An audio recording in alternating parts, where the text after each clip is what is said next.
Because I actually just wanted to ask you about the capacity going tomorrow, I think to 50%. Just how much you guys looking forward to having more fans in the building, and what kind of boost can that give you guys?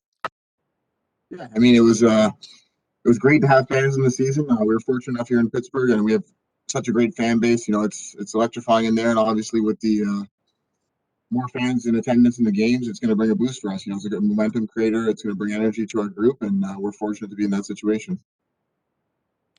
Dan Kangursky. Hi, Brandon. It seemed like your line had a few good scoring chances, especially later in the game yesterday. Is there one thing that you guys think you did really well against the Islanders' forecheck or against their tight system? Yeah, I think it's anytime you play with Zach and Teddy, they're both great players, and they're easy to play with. We play a simple game as a line. I think that's part of our identity. Our job is to go out there and play a hard 200-foot game and make things difficult for the other team. But I think when you're out there with Teddy and Zach, the games become easier in the sense as we kind of read off each other and we know where we're going to be. And that's the goal for our line in particular, is to go out there and create chances, but also play a hard 200-foot game. Rob Rossi.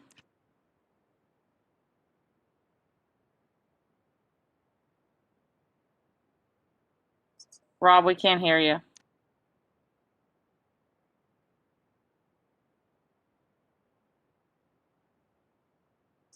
Tim Benz.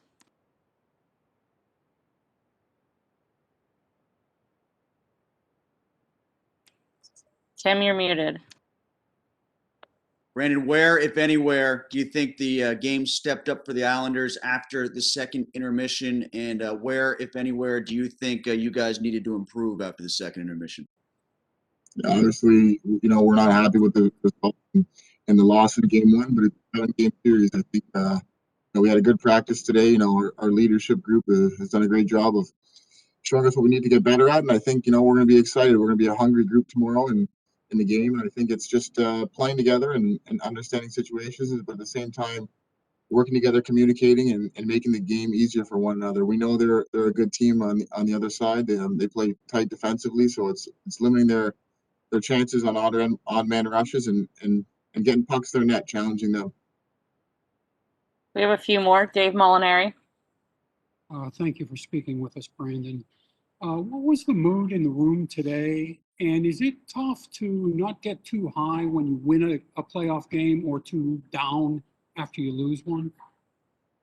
Obviously, you'd like to win every playoff game that you play, but I mean that's just not the case. Obviously, there's another team, another good team on the other side that we're playing against, and I think you don't want to worry too much about that. You want to focus on our game and get into our best game as quickly as we can. I think that's the plan for tomorrow. Get into our game, play a great team game, making things easy for one another, and go having fun and be excited to be in the playoffs. Seth.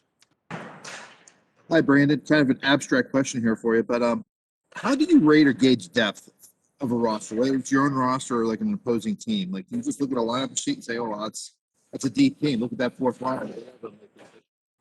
How do you look or evaluate how deep a team is, whether it's your own or your others?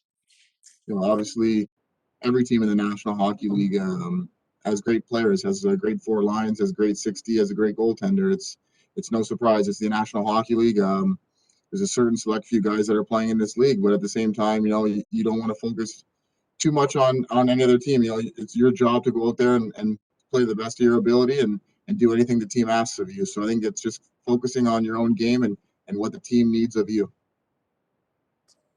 Matt Vensel. Hey, Brandon, two-parter for you. What does it say about Brian Dumoulins' toughness that he got drilled with a shot like that? I don't believe he missed a shift the entire game. And then if he happens to be out, I mean, how confident are you guys? How equipped are you to kind of handle that loss if he's unable to go tomorrow? He was a great player for us. He's been a great player in this league for a long time. He's a leader for this group, and he plays tough minutes. He's a warrior out there, and it's great to see him battle and play hard. But it's our job as a group to go out there, regardless of who's in the lineup, and play as a team. Go out there and support one another, communicate, make things easier, and put our best foot forward and enjoy the moment. Wes Crosby. Hey, Brandon, you hear other teams, your team, talk about how to neutralize a team's speed or their skill. But how do you go about maybe neutralizing a team's physicality and nullifying a team's physicality?